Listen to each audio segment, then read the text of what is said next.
자, 두 번째 강의 소그룹 인도법입니다. 사실 이게 제일 중요해요. 오늘 강의 중에서 소그룹 인도법의 목표, 소그룹의 목표가 무엇인가? 첫 번째, 소그룹의 목표예요. 왜 소그룹을 하는가? 왜 교회에서 소그룹을 해야 되는가? 여러분들 중에 소그룹을 지금 인도하고 있는 분들도 있죠. 구역이라든지 뭐 크고 작은 모임, 꼭 정기적인 모임이 아니더라도 우리는 소그룹을 반드시 인도해야 돼요. 내가 원하든 원하지 않든 간에. 소그룹의 목적은 전도, 육성, 파송입니다.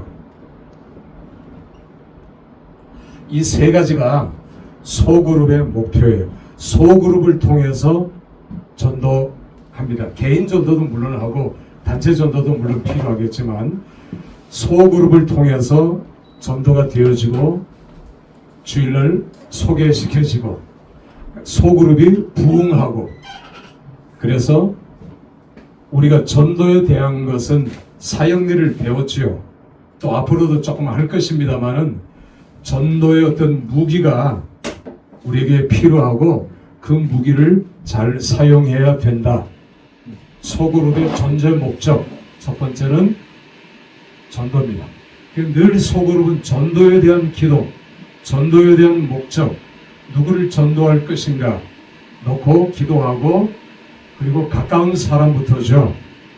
가까운 사람부터 먼 거리 혹은 동시다발적으로 가까운 데도 하고 먼 데도 하고, 그러니까 내 가족 구원을 못 이루었으면 소그룹은 늘 내 가족 구원을 놓고 먼저 통성으로 기도하고 기도의 부탁을 하고 그래야 돼요. 내 가족 구원이 이루어지지 않았는데 우리가 밖에 나가서 전도한다? 이게 전도에 대한 확신이 없어요. 그러니까 남편 구원 못한 것, 이게 늘 걸립니다. 이게 10년, 20년 가도 그게 늘 걸려있는 분들이 굉장히 많아요. 물론 남편을 구원하기 위해서는 10년, 20년의 기간이 필요한 사람들도 많이 있습니다. 소그룹의 첫 번째 전도 목적은, 목표는 전도예요. 그래서 늘 전도를 놓고 기도해야 되고, 전도 대상자를 놓고 기도해야 되고, 소그룹에 모이면 전도 대상자를 앞에다 놔야 돼요. 그리고 그 사람들을 놓고 합심해서 기도해야 돼요. 이게 소그룹의 전제 목적입니다. 자, 전도에 대한 건 우리가 사역리를 통해서 충분히 배웠고 또 앞으로 배우고 훈련할 것이다. 육성도 그냥 육성, 그냥 성장이 아니라 교제가 필요합니다. 물론 육성 교제가 굉장히 많아요. 교회마다 또 육성 교제를 만들어 놓기도 해요. 그러나 우리가 공부할 육성 교제는 동계 수련회부터 할 겁니다. NLTC로 할 거예요. NLTC는 CCC에서 사용하고 있습니다. 지금 목회자들을 초대해서 계속 세미나도 하고 또 이걸 알리기도 하고 많은 부흥들이 일어나고 많은 역사도 일어나요.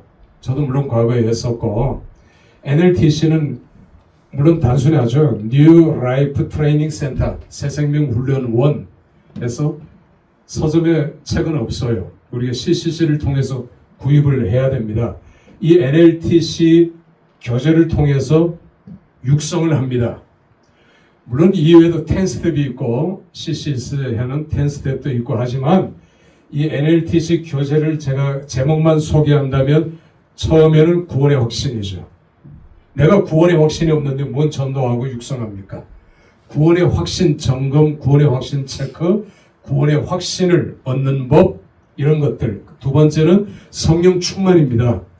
성령을 내가 체험하고 내가 성령의 사람이라는 걸 인식하고 깨닫고, 그 다음에는 성령 충만이 무엇인가, 그 다음에 성령 충만을 유지하는 법. 성령 충만을 유지하지 못하면 올해는 성령 충만했는데 내년에는 술로 충만할 수도 있고, 그렇게 되면 안 되잖아요. 성령 충만은 유지되어야 된다는 말이에요. 그리고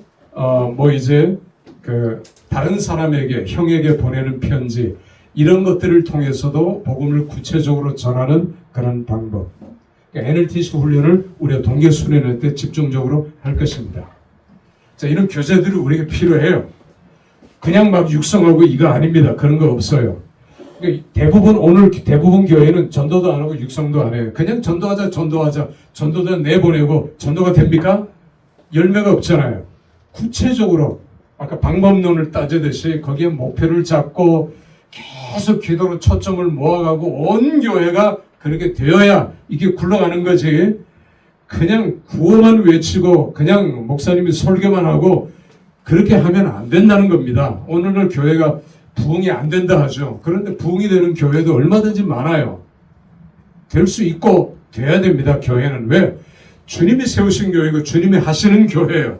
성령이 역사하는 교회입니다. 할렐루야. 반드시 된다라고 그렇게 믿고 해나가야 돼요. 구역이 없어지는 구역도 많이 있지만 또 새로 세워지고 그렇게 돼야 되잖아요.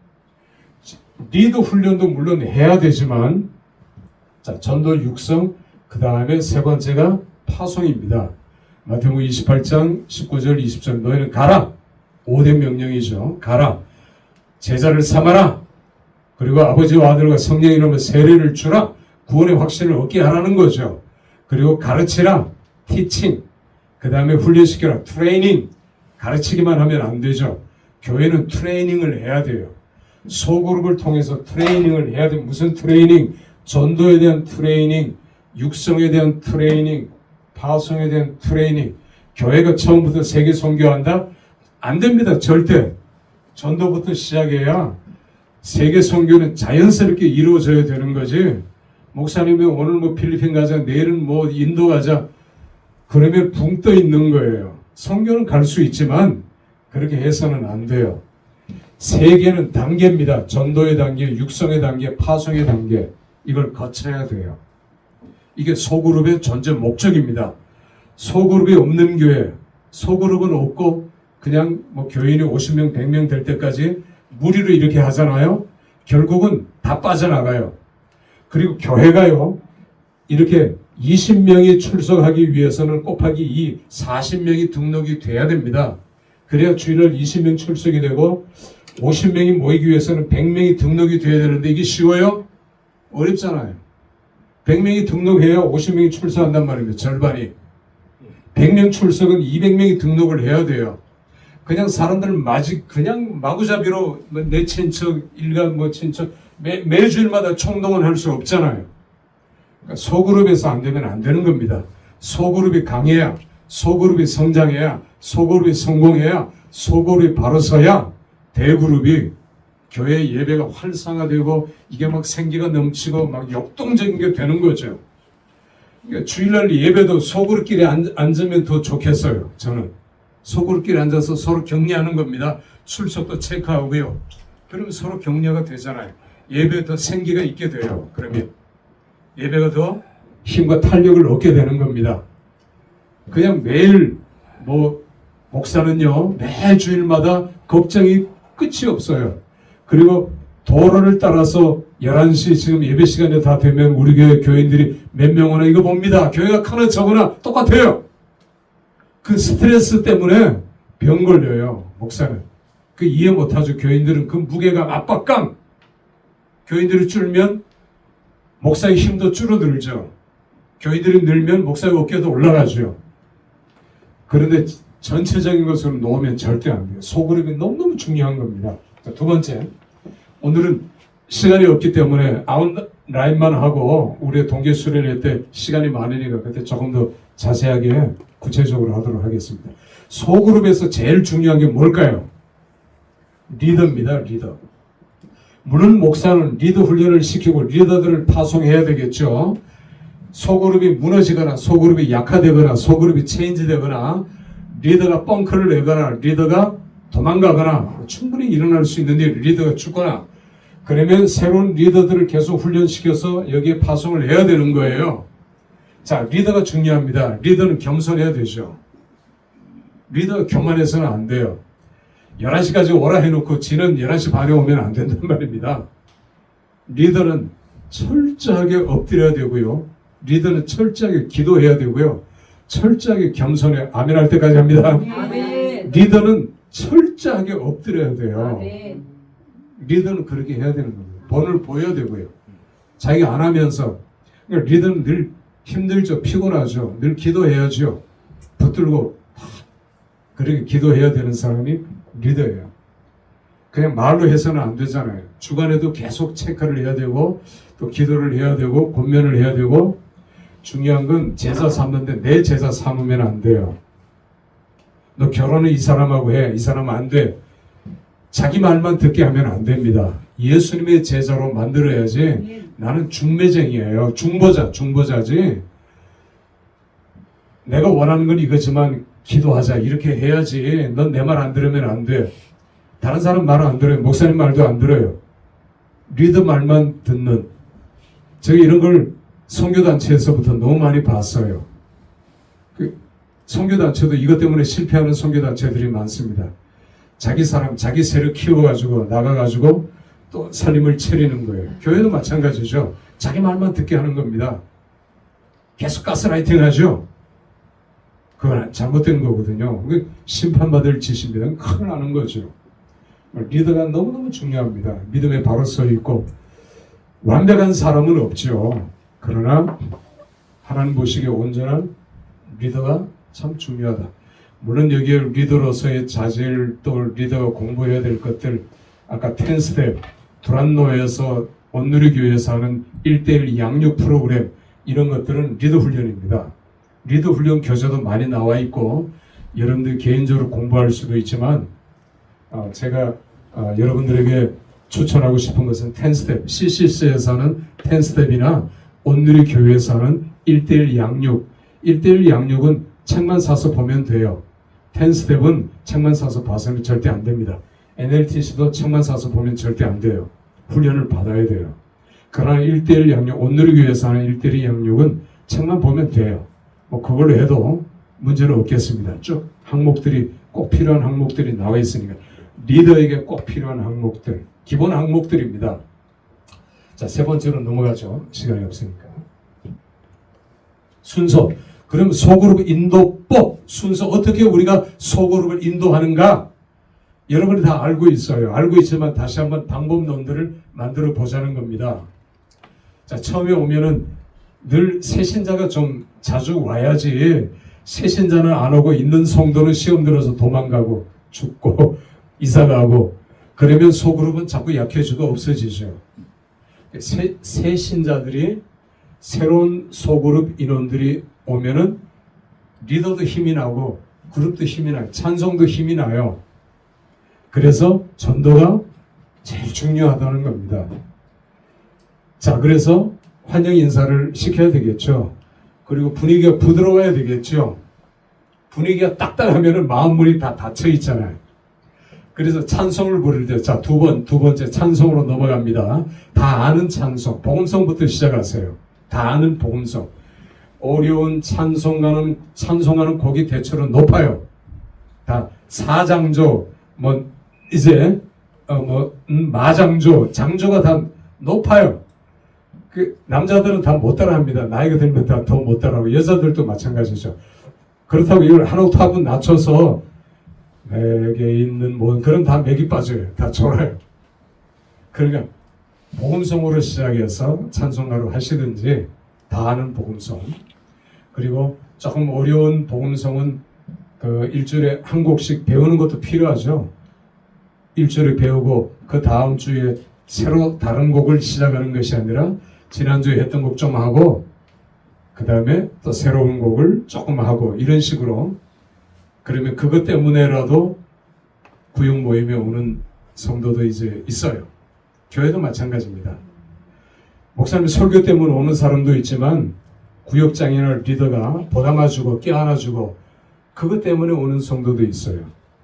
하도 교회를 안 오니까 어떤 구역의 구역장 옛날에 제 교회 구역장 개 모임을 교회에서 하더라고요.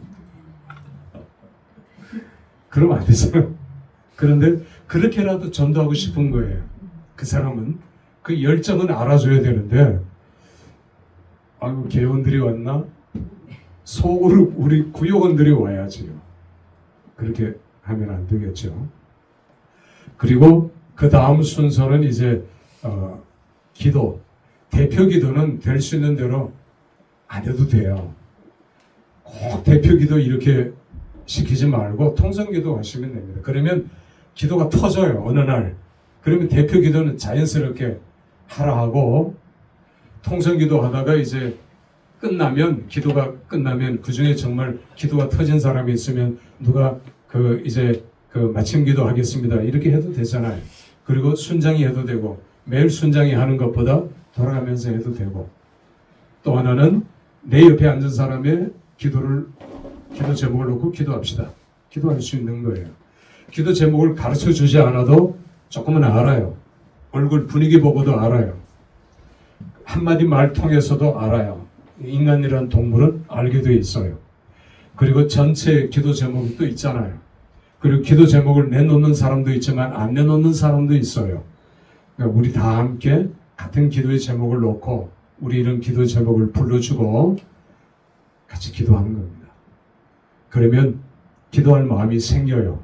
기도에 합주가 있잖아요. 합주가 소프라노, 알토, 테너, 베이스가 있든지 어떤 사람은 좀 더 크게 기도하고 어떤 사람은 작게 기도하고 어떤 사람은 그냥 가슴 치면서 하이 소프라노를 기도하는 사람이 있을 수 있고 어떤 사람은 아직 기도가 열리지 않아서 소리를 안 내고 기도할 수 있지만 그러나 합심 기도가 자연스럽게 정착돼야 돼요. 이거 억지로 하면 안 되고 소리 내서 하는 기도, 이런 기도부터 그 기도의 불이 터지면 기도가 터지면 놀라운 부흥이 일어납니다. 한 소그룹이 부흥하면은 교회 전체도 영향을 끼치게 되어 있어요. 이 전념이 강하기 때문에 무엇보다 중요해요. 자, 이렇게 기도하고 그 다음에 이제 말씀을 전하죠. 교재가 있어야 되겠죠. 교재들은 뭐 많으니까 뭐 어떤 교재를 택하든지 교회에서 목사님이 정해준 교재도 있을 거고 아니면 여러분이 뭐 교재를 하더라도 잘 보시고 도움을 얻어서 교재를 볼 때 처음에는 관찰을 해야 되겠죠. 관찰. 큐티도 마찬가지입니다. 관찰을 해야 되죠. 마음을 열어놓고 처음부터 해석을 하려고 하지 말고 관찰을 하셔요. 인물이 누구고 배경이 어떻고 역사적인 배경, 지리적인 배경들 서로 얘기들을 하고 그 본문 안에서 관찰을 하는 겁니다. 이 관찰 훈련들은 잘 되어 있는 교회도 있고 잘 안 되어 있는 교회도 있어요. 엊그제 제가 운전하다가 옆에 앉은 집사람한테 저기 100원짜리 떨어져 있다. 속력은 50km예요. 50km 가면서 100원짜리 떨어져 있는 걸 볼 수 있는 능력이 있습니까? 저는 있다고요. 우선 반짝이니까 반짝이고 그 다음에 동그란 게 보이니까 그렇다고 100원짜리 주시려고 차를 스탑하지는 않으니까 관찰력도 훈련하면 요셉이 제일 먼저 죄수들의 뭘 살폈다 했어요? 얼굴에 다 나와 있으니까. 그러니까 수심이 깊으니까 술 먹은 관원장, 떡 맡은 관원장 보고 대화를 시작했어요. 너 근심이 뭐냐? 자, 이렇게 우리가 관찰 훈련이 점점 하다 보면 뛰어나게 되어 있어요. 탁월하게 되어 있다고요. 관찰. 그 다음에 해석해야 되겠죠. 해석을 해야 됩니다. 리더가 해석을 해줘야 되겠죠. 그 다음에 샤링, 나눔이죠. 나눔이 반드시 필요합니다. 나눔. 그 다음에 적용이에요. 적용이 없으면 안 돼요. 이게 소그룹의 꽃입니다. 꽃. 가령 이제 우리 지난번 설교할 때 하나님을 사랑하는 걸 내가 어떻게 해야 되는, 어떻게 표현해야 되는가 서로 얘기할 수 있잖아요. 적용이란 말이에요. 적용이 없으면 안 돼요. 소그룹은 적용을 해야 내가 일주일 나가서 어떻게 살 것인가. 남편하고 돼지게 싸웠습니다. 그래서 오늘 말씀을 보니까 남편하고 싸우면 안 되겠습니다. 내가 참아야 되겠습니다. 적용이잖아요. 이렇게 적용을 해 나가야 되는 겁니다. 그러니까 남편이 싸우려고 할 때는 창문을 열어놓으십시오. 안방부터 다 창문을. 그럼 남편이 소리를 지르는 사람인데 소리를 안 지를 거 아닙니까? 좀 지혜를 구하기도 하고 적용이 필요한 거예요. 어떻게든 그 말씀 안에서는 적용을 할 수 있습니다. 적용하는 방법들을 찾아야 되고요. 적용입니다. 그리고 맨 네 번째는 기도 수첩이 다 있어야 돼요. 기도 수첩. 우리가 통성으로 기도를 하고 이렇게 했지만 그래도 기도의 목록을 다 적어야 돼요. 이게 언제 응답받는지 날짜도 써야 되고 다 응답받습니다. 반드시 응답은 이루어져요. 그 기도 수첩들을 서로 나눠야 돼요. 나눠야 할 필요가 있어요. 그 리더는 기도 수첩을 점검할 필요가 있습니다. 기도했느냐, 기도하지 않았느냐. 기도 수첩을 뭐 자세한 것도 적는 사람도 있고 큰 것도 적는 사람들도 있지만 적어야 돼요. 자, 이번 강의는 여기서 마치고요. 식사하고 나서 다음 강의로 이어지겠습니다. 수고하셨습니다.